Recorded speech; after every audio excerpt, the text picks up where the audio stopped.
pessoal, tá começando mais um Forbes Esporte. Sejam muito bem-vindos e bem-vindas ao podcast aqui da Forbes Brasil, em que a gente recebe grandes nomes do esporte brasileiro. Eu sou Isadora Tega e tô aqui hoje com o Diego Ribas, ex-jogador de futebol que brilhou por clubes como Flamengo, Santos, vários clubes europeus, mas hoje tá trilhando uma outra trajetória de muito sucesso também, como palestrante, empresário e comunicador. Diego, é um prazer muito grande ter você aqui. Muito obrigada pela presença. Imagina, Isadora, é um prazer estar com você, com todos do Forbes Esportes. Com certeza temos muitos assuntos interessantes para tratar aqui hoje. Vai ser bem legal. Tenho certeza disso. Vamos começar então pelo começo? Vamos lá. Como foi que o esporte começou na sua vida? Uau, eu sempre fui apaixonado. Eu não me lembro de um momento da minha vida que eu não tenha tido contato com a bola de futebol.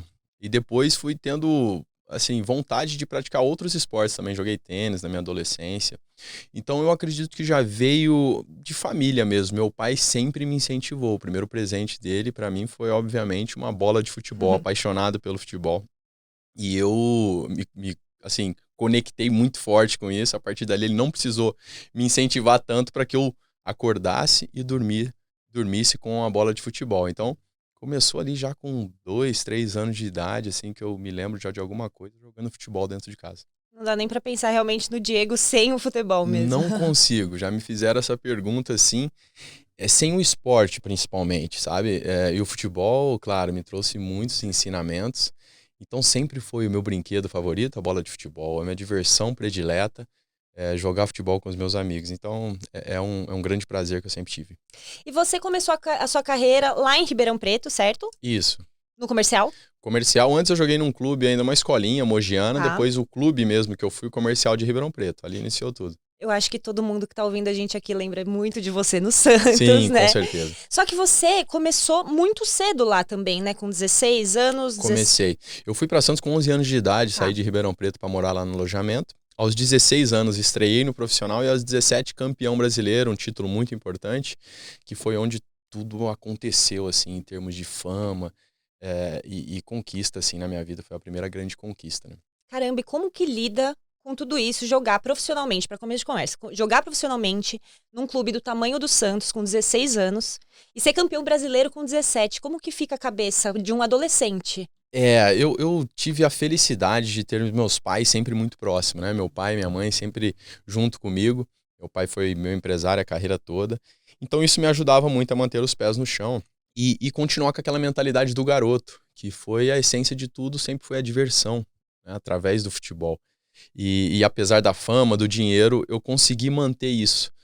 E eu acredito que é fundamental para você estar focado, como diz Kobe Bryant, eu gosto muito dessa frase, né? Que ele fala de estar focado na fonte das oportunidades. A fonte das oportunidades, justamente dentro de campo, é aquilo que você sabe e gosta fazer. Foi o que eu sempre fiz na minha vida. Mas definitivamente o acompanhamento do meu pai e da minha mãe sempre fez toda a diferença. Ah, muito legal. E pensando na mentalidade do Diego campeão com 17 anos, bom, isso daí foi só o começo, na verdade, de uma trajetória de muitos títulos. Isso. Como mudou a sua mente de campeão com o decorrer dos anos e passando por todos os times que você passou? Nossa, eu aprendi demais, continuo aprendendo, né? Estou com 39 anos, porém o futebol, o esporte, ele me trouxe ensinamentos valiosos eu fui me transformando de acordo com a necessidade, tomando as decisões certas. Quando não tomava a decisão certa, aprendia com o erro e mudava o meu comportamento. Então, o meu caráter todo, minha personalidade, ela foi formada e forjada pelo esporte.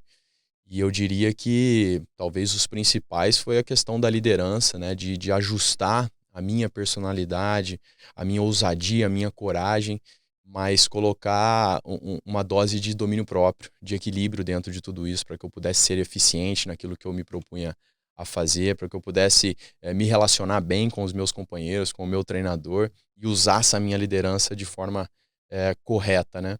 E além disso, lógico, a disciplina que me exigiu passar por esses clubes. 12 anos de Europa me trouxe muito essa questão de disciplina, de se reinventar para você continuar em alto nível.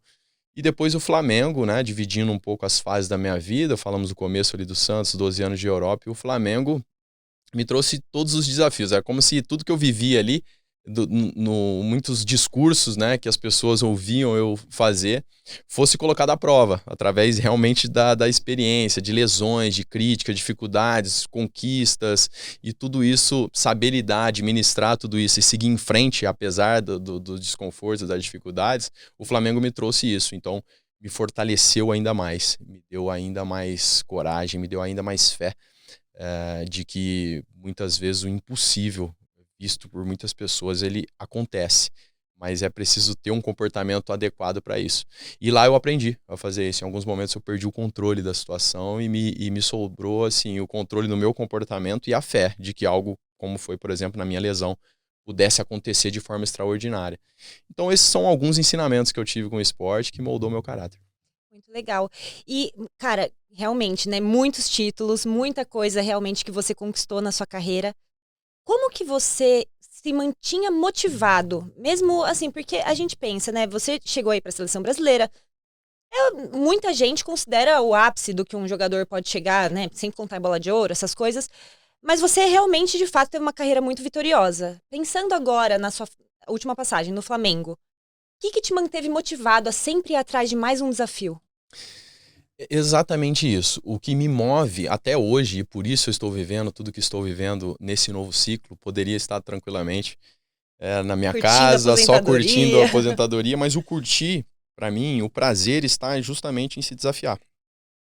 Então eu diria 2 pontos, Isadora. Eu diria o primeiro, a questão do prazer do garoto que eu falei lá no começo. Acho que nós não podemos perder isso na vida. Independente daquilo que nós fazemos, onde estamos, a idade que temos, a empresa que representamos, nós temos que manter o sonho do garoto vivo, da garota viva, aquilo que, né, que dá aquele frio na barriga, que faz os nossos olhos brilharem, acordar de manhã apaixonado. Todos nós temos alguma paixão na nossa vida. Então, escolher essa direção a seguir e manter essa chama acesa, com o tempo, naturalmente, os anos vão se passando, a tendência é ir perdendo essa leveza, né, do garoto, do jovem, trazendo mais seriedade. Isso pode ser perigoso, falando a médio e longo prazo. Então, manter isso é fundamental e buscar novos desafios, porque ninguém se mantém em alto nível se não continuar se desafiando, né? Você se confortar muito com o muito bom que você está vivendo, pode ser muito perigoso. Não que não deve ser grato, né, para tudo aquilo que conquistamos, por cada conquista, pequena ou não, ser grato por isso, mas seguir em frente, né? Minha vida foi sempre assim, eu comecei no Santos, estava na seleção brasileira, 19 anos no Brasil, ótimo contrato, tudo muito bom, mas eu queria mais, eu queria ir para a Europa, queria jogar com os melhores jogadores do mundo, queria vencer os títulos mais importantes, e eu tomo a decisão de ir para a Europa com 19 anos. Depois eu estou muito bem no Werder Bremen, por exemplo, na Alemanha, mas foram 3 anos fantásticos, eu vi que tinha dado ali para mim. Aí vou para um novo país, para Juventus, para Itália. Depois, 12 anos na Europa, poderia continuar, venho para o Brasil, jogar no Flamengo, em busca da construção de uma equipe com uma mentalidade vencedora. Um baita de um desafio aos 31 anos de idade, mas tudo isso é essa busca pelo desafio, por uma nova versão, por me reinventar. Então eu acredito que esses 2 pontos, né, o brilho no olhar do garoto que dormia e acordava com a bola, e depois a busca constante por desafios, nos mantém vivos e motivados. E pensando na questão do desafio mesmo, qual foi o maior desafio da sua carreira, a maior dificuldade, digamos assim? Eu diria 2, assim, foram alguns. Foram 21 anos como atleta profissional, alguns. Um dos mais difíceis foi morar longe da minha família, aos 11 anos de idade, que eu tive que sair Nossa. e abrir mão de tudo, né? Da minha casa, minha família, meus amigos, meu dia a dia na minha cidade de Ribeirão Preto, para ir para Santos, morar sozinho, morar no alojamento. Foi muito difícil para mim. Eu chorava quase todos os dias, Uma assim, criança, lidar. né? É uma criança e foi muito complicado. Tanto que no começo eu até fui para o São Paulo, fui aprovado no teste, mas eu não consegui ficar por causa dessa situação. Eu não consegui lidar com essa questão, né, de morar longe de casa. Então eu volto e meses depois eu tenho a oportunidade do Santos, vou de novo e lá fui recebido de uma forma muito especial e consegui. Então eu diria esse momento. Depois, outro momento muito difícil, assim, eu vou citar 3. O segundo foi lidar com rejeições no caminho, assim. Foi bem difícil para mim, porque eu sempre tive um talento que chamou muita atenção e esse talento fez com que as coisas acontecessem de forma precoce, né? Como você falou, 16 anos no profissional, 17 campeão, 18 seleção brasileira, e as coisas acontecendo de uma forma muito rápida, até que chegou um treinador aos 19 anos, por exemplo, lá no Porto, né? Não foi só ele, teve outros também, Ainda bem que foi a minoria, mas alguns me rejeitaram, né? Tipo, você não serve mais, não encaixa no meu sistema tático, pode ir embora que você não vai ser aproveitado. Isso para mim foram situações difíceis assim de entender e de encontrar solução para esse não serve mais, você não presta, vai embora daqui. E por último, o baita do desafio que eu enfrentei no Flamengo, né? Que foi a minha lesão de quebrar a perna, que eu Nossa. faço questão de falar. Tem um documentário disso no YouTube, né? Que é o Mosaico Diego Ribas, está disponível para todos. Porque foi uma experiência assim milagrosa, extraordinária que eu vivi, uma previsão de recuperação entre 5 e 6 meses, né? Eu quebrei a perna, rompi todos os ligamentos do meu tornozelo esquerdo e consegui recuperar em 2 meses e 20 dias, voltar a Nossa. jogar e fomos campeões da Libertadores. Então foi bem difícil assim no começo, mas no final aconteceu um milagre realmente e as coisas deram certo. E essa resiliência, né? Ouvindo você falar, chama muita atenção mesmo a questão da resiliência, de Sim, você tirar uma força assim de dentro de você para não desistir. Você considera que essa é uma das suas maiores qualidades, assim? considero. Eu acredito que sim, eu fui forjado nesse ambiente que exigiu de mim sempre uma força muito grande de seguir em frente, porque eu sempre tive esse perfil de liderança, de me posicionar, de convicção, e isso em alguns momentos é desgastante, te coloca em situações assim que teu discurso ele é provado e eu tenho o valor de integridade muito forte, então eu faço questão de fazer valer sempre o meu discurso e para isso você tem que ter muita coragem, né, e resiliência para fazer isso acontecer em momentos desfavoráveis e de extremo risco, de muitas críticas. Então, isso exigiu a vida e essa minha a jornada assim exigiu de mim muita resiliência e eu fui aprovado, digamos assim, até esse momento fui aprovado por todos esses testes. E aí, é claro, isso fica muito notável na minha personalidade. Queria voltar um pouco na sua última resposta, do momento em que você falou que jogava pelo São Paulo e que não Isso. aguentou Uhum. ficar longe da família e tudo. Existe, eu acho que é uma ilusão, né? De que os vencedores, as pessoas que querem achar o sucesso, não desistem, não Uhum. podem desistir. Sim. Aparentemente, você não concorda muito com isso. Não, não concordo. Não concordo com isso. É um dos assuntos e temas que eu abordo na minha palestra, porque é visto muito a questão do atleta ou do grande empresário que alcançou um sucesso incrível, que ele é um super-herói. Na verdade, não é. É uma pessoa, um ser humano, que se deu quantas chances foi necessária, que abdicou de muitas coisas, que teve uma disciplina, uma coragem, né, de enfrentar os riscos do caminho.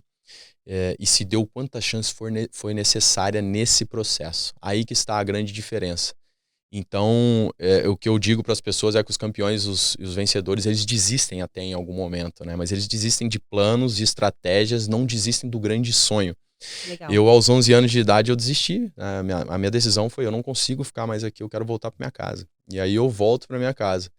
Só que meses depois eu continuo com aquela vontade, com o sonho de se tornar um jogador de futebol. E eu me dou mais uma chance. Vem o Santos, eu falo, vamos lá. Eu ainda estava com medo, ainda estava com frio na barriga, com insegurança, mas mesmo assim eu vou em frente. E ali eu vou conseguindo superar, e cada vez que nós superamos os obstáculos, a gente se torna mais forte. A única forma da gente se tornar mais forte é essa.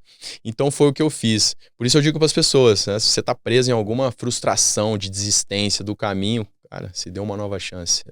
Há sempre tempo.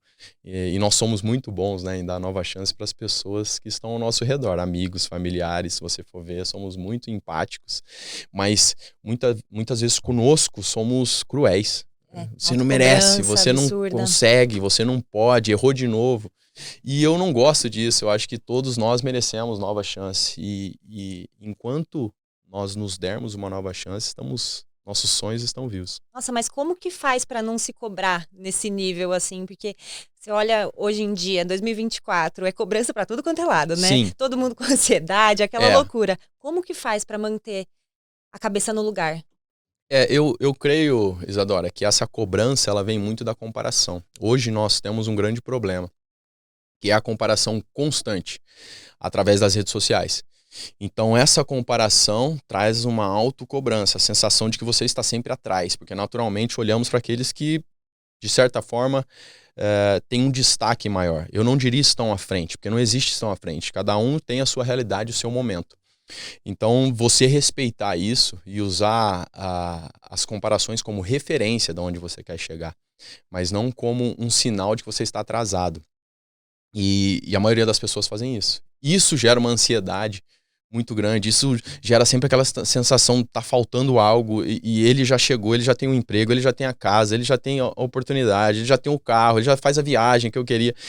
Tudo isso naturalmente gera ansiedade. Então, eu trago sempre para o momento presente, para aquilo que você fez, a tua história, a conquista diária, melhor do que foi ontem, melhor do que foi ontem, melhor do que foi ontem. Então, sempre que nós trazemos de volta, tiramos o foco dessa comparação constante que as redes sociais saltam, né, aos nossos olhos, e trazemos para o nosso dia a dia, para a nossa caminhada, para a nossa jornada, de entender que estamos progredindo, a ansiedade diminui. E nós, naturalmente, nos tornamos melhores conosco, né? Entender, pô, é verdade. Caramba, comecei lá em janeiro, eu estava num ponto. Hoje estamos em agosto, eu evoluí. Eu fiz coisas boas, né? Escrever, citar, compartilhar essas coisas boas, conquistas que tivemos, nos coloca, né, no trilho de novo. Então, a minha opinião é essa. E quando estamos focados e determinados em fazer isso, temos uma sensação de satisfação muito grande. Legal. E agora, nessa sua nova fase da carreira, em que você realmente está trabalhando como comunicador, palestrante, Sim. empresário, como que surgiu isso? Sempre foi muito natural de você? Você falou que sempre teve esse perfil de liderança, tudo, mas essa transição de carreira foi natural? Foi pensada? Como foi? Isadora, como eu disse, eu sempre tive uma personalidade forte. Basta você ter uma personalidade forte e se posicionar que você passa a ser uma referência. E naturalmente outras pessoas vão na sua direção. E eu tive sempre essa personalidade, fui sempre muito incentivado pelo meu pai. Só que eu estava num posto de liderança, até capitão em alguns momentos, mas não era um líder de verdade. Eu era impulsivo, era vaidoso, egoísta. Então eu reagia conforme as circunstâncias. Se estava sendo positiva para mim, eu era positivo também. Se estava sendo negativa, eu explodia. Mas sempre notaram esse perfil de personalidade, boa comunicação. Então sempre fui elogiado por isso. Pô, sua oratória é muito boa, cara, quando você fala, é muito, muito legal. Só que com o tempo eu fui vendo que eu precisava fazer esse ajuste. Eu falei, pô, eu não posso depender de um treinador ter que me colocar de titular para eu treinar bem. Eu não posso depender de um elogio para eu estar motivado. Eu não posso depender da concordância de todos que estão ao meu redor para ser uma pessoa agradável. Eu tenho que saber lidar com isso. Então eu começo a mergulhar nessa questão da liderança, que é de dominar a mim mesmo, de entender, de potencializar o que eu tenho de bom e com certeza equilibrar e controlar aquilo que eu não tenho. E a partir daí eu entendo que, bom, se eu posso fazer isso, se eu tenho uma boa comunicação, eu de alguma forma posso utilizar isso ao meu favor.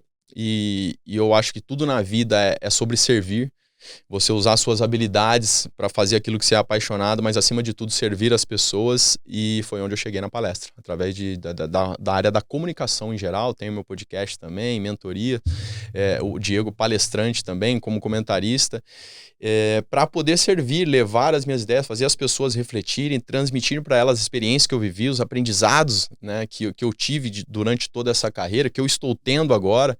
Então fazer isso traz para mim, dá sentido, na verdade, a tudo que eu vivi até aqui. Então foi mais ou menos isso. Eu cheguei a essa conclusão há uns 3, 4 anos, assim, antes de encerrar o ciclo como atleta profissional. A partir dali eu comecei a preparar de fato, escrevi meu livro, preparei a minha palestra, já comecei a palestrar pontualmente e agora estou seguindo com tudo nessa nova fase. E você tem conversado muito com o mundo corporativo, Sim. né? Que paralelos que você faz entre o mundo corporativo e o esporte?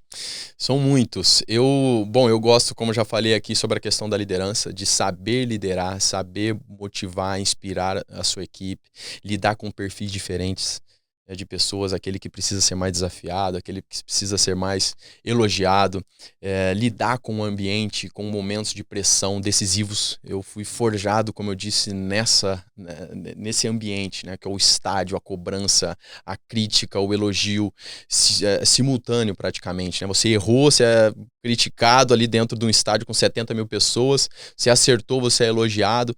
Então, como lidar com toda essa situação. No momento, numa empresa é a mesma coisa, você está repleto de momentos decisivos constantemente. Um empresário, um líder, ele tem que ter a capacidade de dominar a si mesmo, de enfrentar os riscos do caminho, de tomar a decisão certa, saber lidar com tudo isso. Então, como fazer, né? E eu trago essa fala e paralelos para as pessoas, para elas entenderem, e depois, claro, a disciplina que um atleta carrega tanto, da constância do que fazer. E esses são alguns paralelos que eu trago para que as pessoas possam utilizar no dia a dia dela, independente daquilo que faça. Porque eu sempre digo, aquele que alcança o sucesso, ele tem um comportamento... As pessoas que alcançam o sucesso têm um comportamento padrão. Se você identificar, entender aquilo e praticar na sua vida, não importa se você é um empresário, um atleta, um dentista, um cantor ou o que seja, você vai ter resultado. Quais você considera que são os hábitos de uma pessoa campeã e uma pessoa de sucesso? Hábitos de uma pessoa campeã de sucesso. Definitivamente é a busca constante pelo domínio próprio. Eu gosto muito porque tudo parte daí. Parte do domínio próprio, do eu. Muitas vezes ouvimos as pessoas falar, equipe, time, tudo que você for fazer, o nós, o coletivo. Eu não. Eu falo, não, foca primeiro no eu, depois no nós. Isso não é egoísmo, é autorresponsabilidade. E a autorresponsabilidade é justamente você entender tudo que está no seu alcance, saber lidar com todos os desafios para você poder ser uma referência para as pessoas. Como você vai ser referência para as pessoas se você não domina o seu ego, a sua vaidade, tudo isso? Então, eu acredito que as pessoas vencedoras, elas têm essa característica, elas buscam o autodesenvolvimento, o domínio próprio das suas emoções, ter esse equilíbrio para depois dar o passo que for na vida dela.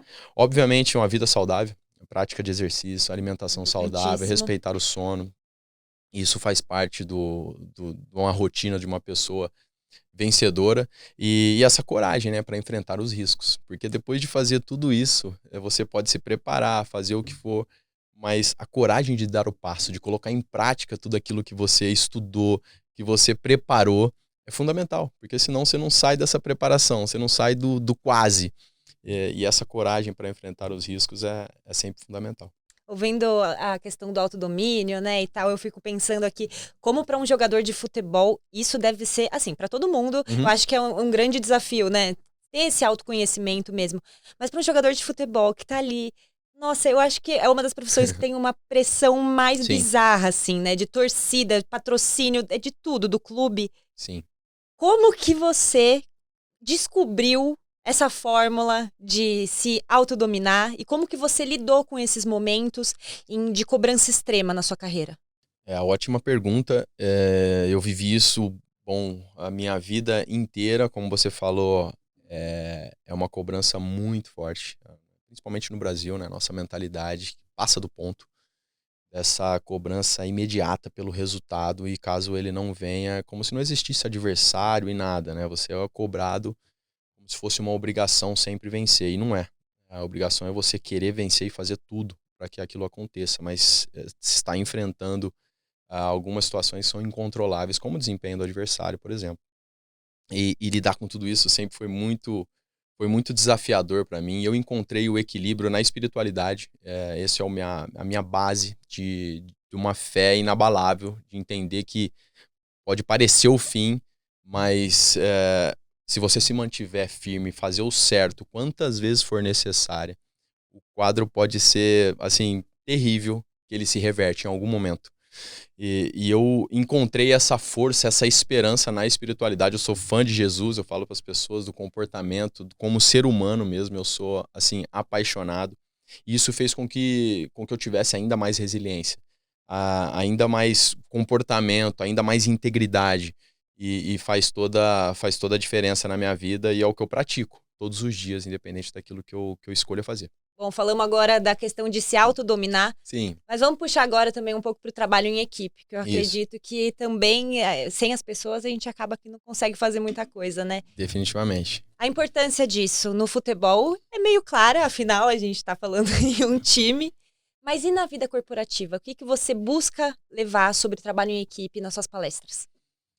Trabalhar em equipe é uma arte, né? Como você falou, inevitavelmente precisamos de uma equipe para ter sucesso, mesmo quando o esporte, por exemplo, é individual. O tenista lá, ele precisa de um fisioterapeuta, de um treinador, de um mentor, o que seja. Ele precisa de pessoas ali ao lado dele para para ajudá-lo, né? Então, é fundamental você ter uma equipe para realizar os seus sonhos. Agora, é um baita de um desafio você lidar com pessoas diferentes. Eu sempre digo, e por isso gosto, e parte dessa questão do domínio próprio, do autoconhecimento também, porque, na minha opinião, o maior desafio de lidar com pessoas é porque cada um tem uma personalidade. Essa personalidade é complexa. E essas complexidades, muitas vezes, elas confrontam o que nós temos mal resolvido dentro de nós. Então, quando eu passei a entender isso, por exemplo, estar no vestiário, eu tenho sempre essa personalidade, gosto de me posicionar e não posso me incomodar, por exemplo, se um outro atleta tem a mesma personalidade e gosta de se posicionar também. Então, você tem que saber lidar com essa questão, encontrar um acordo sem conflitar. Pessoas que não funcionam, por exemplo, com a energia, falando muito, reagindo de forma extravagante, assim, são mais quietas, mais tranquilas, mas também dão resultado. Falam menos, faz mais, outros precisam mais desse diálogo, dessa conversa. Tudo isso eu fui identificando e entendendo que, peraí, me incomodava alguns perfis de pessoas diferentes. E eu falava, o problema não está com elas, o problema está comigo. As pessoas não são todas iguais a mim, eu tenho que respeitar, até porque eu vou precisar delas quando eu entrar na arena. E quando eu entendi isso, eu passei a olhar diferente para as diferenças de perfis da minha equipe. Passei a respeitá-la e aprender com elas. Pô, talvez eu tenha que aprender a falar menos também. Não preciso falar sempre. Não preciso me posicionar, preciso dividir a responsabilidade. Talvez eu tenha que ser mais estratégico. Eu sou menos estratégico, sou mais o da força, o executor, mas eu preciso ser mais estratégico, igual um Felipe Luiz, por exemplo. Preciso aprender com ele. Então, as diferenças da equipe, quando você enxerga dessa forma, você passa a se tornar uma pessoa melhor, respeitando. E quando você respeita, eles se sentem validados. E validados têm uma relação melhor com você. E essa é a minha forma de enxergar uma equipe. Quando você chega nesse nível, eu acredito que tudo facilita. Não que não vai deixar de ter problemas. Equipe não tem a ver com intimidade.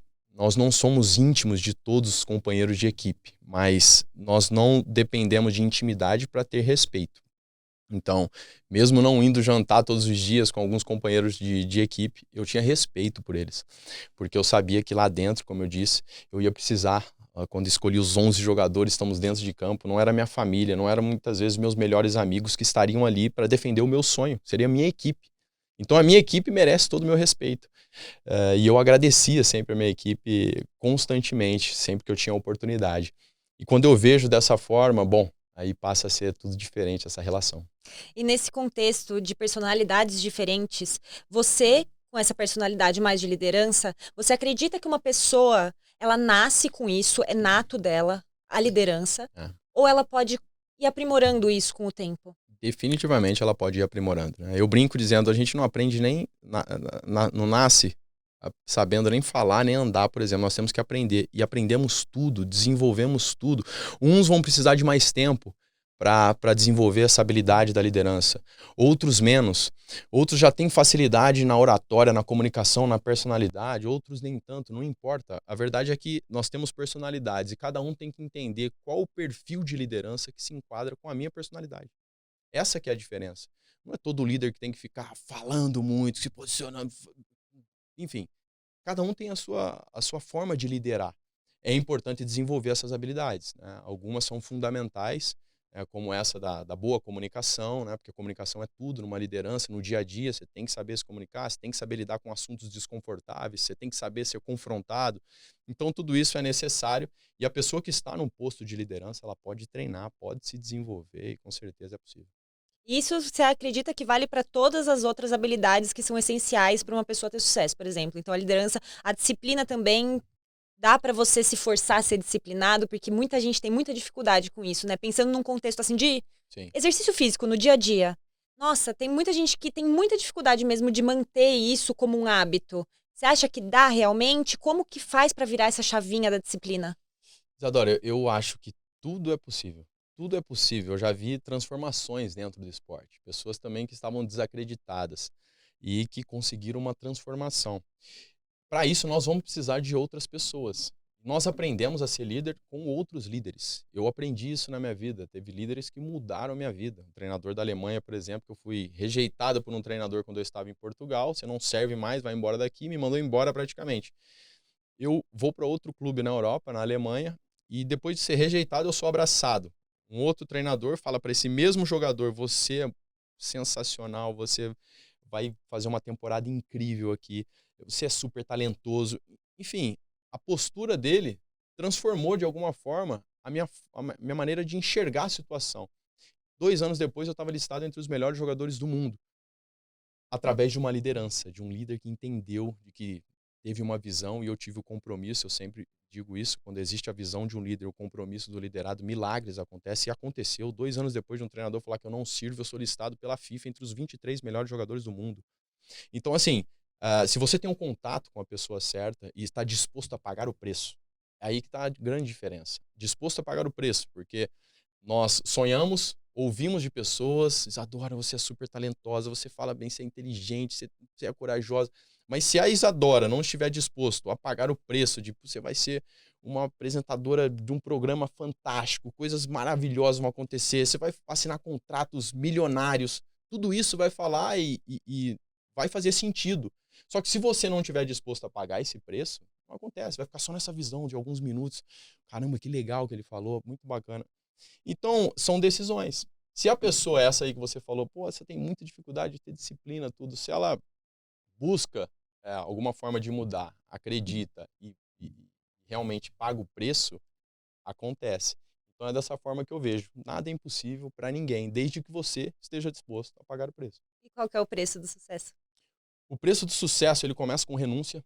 Muito difícil renunciar. Eu, aos 11 anos, tive que renunciar minha casa, tive que renunciar minha família praticamente, tive que renunciar os meus amigos. Então, o preço do sucesso, ele começa pela renúncia. Hoje, com as redes sociais, a foto estampada do sucesso ali, principalmente para os jogadores de futebol, ela traz muita imagem do sucesso e não traz o preço da caminhada. Isso é muito perigoso, porque muitos jogadores, eles olham lá: é possível, então eu vou largar meus estudos, então eu vou treinar de qualquer jeito, é possível, eu tô vendo o sonho, eu vou chegar. Não, então nós temos a responsabilidade de trazer a realidade para eles. É possível, mas ó, a renúncia já começa aqui.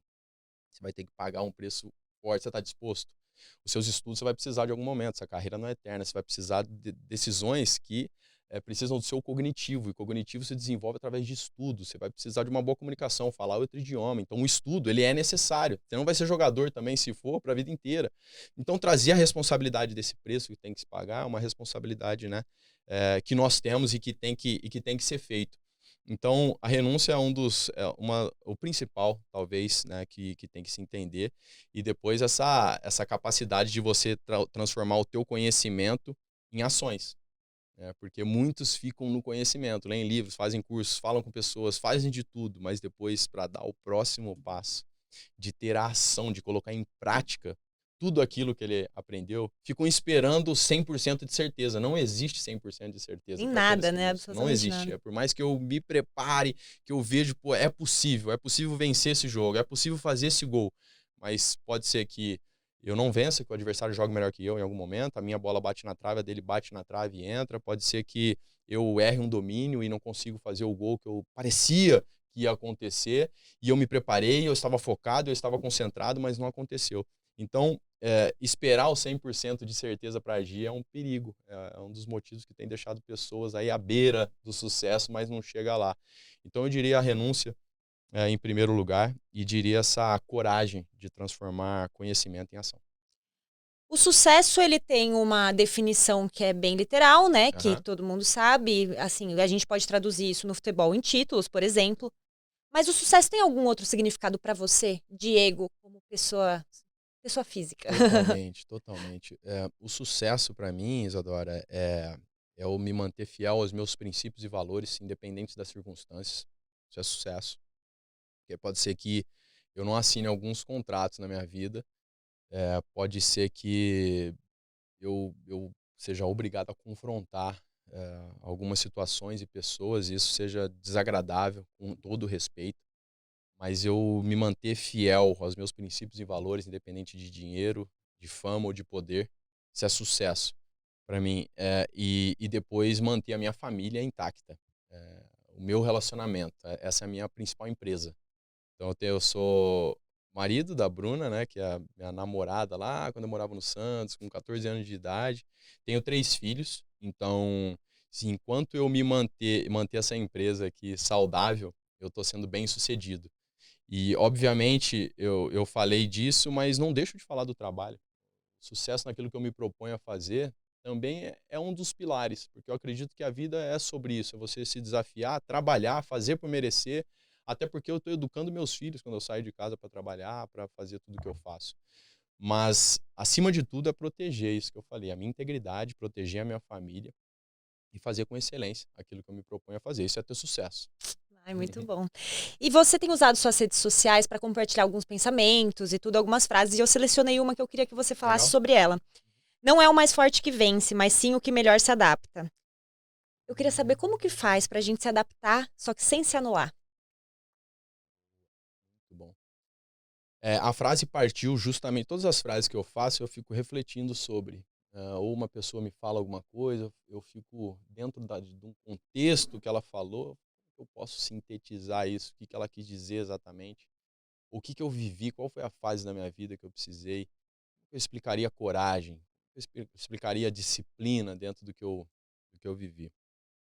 E essa frase nasceu justamente disso, porque eu sempre fui, como eu falei, corajoso, forte, mas eu iniciei minha carreira jogando como um camisa 10 aos 16 anos, sendo um meio ofensivo, jogando próximo aos atacantes. Eu encerrei ainda com a camisa 10 nas costas, mas jogando como um volante defensivo, jogando mais próximo aos zagueiros. E ainda assim sendo campeão brasileiro, por exemplo, fui campeão aos 17 anos e campeão brasileiro aos 36 anos, porém em situações em clubes diferentes, no mesmo estádio, que é o Morumbi, só que em posições totalmente diferentes. E aí eu tive essa grande reflexão, eu falei, minha força, só a minha força e a minha coragem não faria isso. Eu tive que me reinventar. E para você se reinventar, parte da humildade. Porque você pegar um jogador consagrado ali com 36 anos que eu estava na época e falar que eu tenho que aprender a marcar, aprender a me posicionar, aprender, bem resolvido financeiramente, profissionalmente também, pode ser que você diga, eu não quero, eu não preciso e é do meu jeito e acabou. Mas quando você se coloca nessa posição de humildade, fala, não, se é para continuar competindo, para continuar sendo importante, eu tenho que me reinventar, eu vou fazer e vou pagar esse preço. Porém, essa reinvenção, e aí respondendo a sua segunda pergunta, ela está falando de um desempenho profissional que não anula aquilo que eu sou como pessoa e identidade. Então, tudo que você for fazer profissionalmente, que for ferir seus valores, seus princípios e interferir na sua identidade, é um problema. Então, eu sempre faço essa pergunta para mim mesmo. Para eu me reinventar, eu vou precisar ferir algum valor e princípio que eu valorizo? Se não, então está no meu alcance. Então é possível. Eu quero continuar jogando no Flamengo, eu quero continuar sendo importante e jogar numa outra posição não vai ferir nenhum desses valores do que eu tenho de respeito, de integridade, de disciplina, de tudo isso. Então eu vou fazer. A pergunta que nós devemos fazer é sempre essa. Sempre que a gente quiser conquistar algo, mas tiver que passar por cima de quem nós somos realmente, como você falou, e quem nós somos é realmente o valor que nós temos na nossa identidade, são todos os valores que nós pregamos, aí não vale a pena. Nossa, muito, muito legal. E sintetizando tudo isso que a gente conversou, que, nossa, um baita papo enriquecedor, se você pudesse selecionar 3 pilares para uma pessoa alcançar os 2 tipos de sucesso que a gente falou aqui, Uau. quais seriam? Integridade, espiritualidade.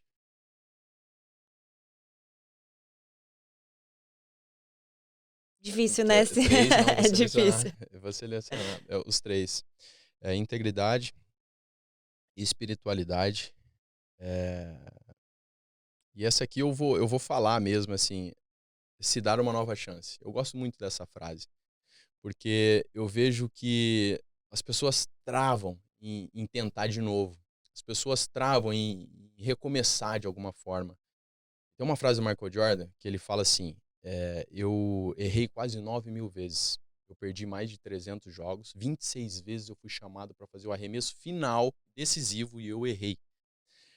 Minha vida é repleta de erros e fracassos, e é exatamente por isso que eu sou um sucesso. Então, essa frase dele me deixou desconfortável, eu falei, isso é uma pancada, e eu fiquei refletindo muito sobre isso. Um dos maiores atletas do universo, ele fala sobre isso, minha vida é repleta de erros e fracassos. Então, esses 300 jogos que ele perdeu, ele teve que se dar uma nova chance. Esses 26 arremessos que ele errou, ele teve que se dar uma nova chance. Então ele vai lá, ele erra, ele volta a se preparar, ele volta a tentar, e depois, se ele errou, ele aprende de novo, ele faz um pouco melhor, mas ele não cansa de se dar uma nova chance. Então, de todos os processos que nós formos fazer na vida, nós temos que ser capazes de se dar uma nova chance.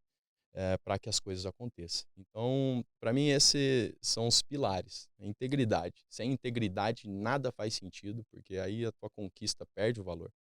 Preciso ser íntegro, fazer o que é certo quantas vezes for necessário.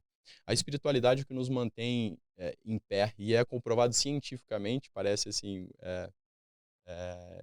cômico, né? Mas uma pesquisa realizada por Harvard, explicou, eles avaliaram atletas e CEOs super bem-sucedidos e viram que os mais resilientes eram aqueles que tinham uma fé, espiritualidade ativa, porque dá senso de propósito, dá essa sensação que eu falei, não, o melhor está por vir. Se eu me manter firme fazendo o que é certo, está por vir. A espiritualidade, ela é capaz de te proporcionar isso. E por último, essa questão, que parece simples, comum, se dá uma nova chance, cara, vai lá, tenta de novo, é mais ou menos isso. Então, isso é fundamental. Muito legal para levar para a vida, é essa mesmo. Com certeza. Nossa, eu não sei nem como te agradecer pela sua presença. Prazer, parabéns. Ai, muito obrigada. Gostoso, papo muito descontraído e inteligente. Que parabéns. Bom que você muito gostou, legal. porque ó, eu sou corintiana. Mas assim, amigos lá também. Mas o tanto que eu já vibrei vendo você jogar, que olha, legal, não tá escrito. Então eu nunca imaginei que eu estaria aqui entrevistando você agora, então eu tô muito feliz mesmo. Prazer. Agradeço demais, demais, demais e desejo muita sorte aí na sua nova caminhada. Legal. Prazer, obrigado, sucesso também na continuação. Obrigada. Foi espetacular. Até a próxima. Até. Valeu. E obrigada a você que assistiu a gente até aqui e até o próximo Forbes Esportes.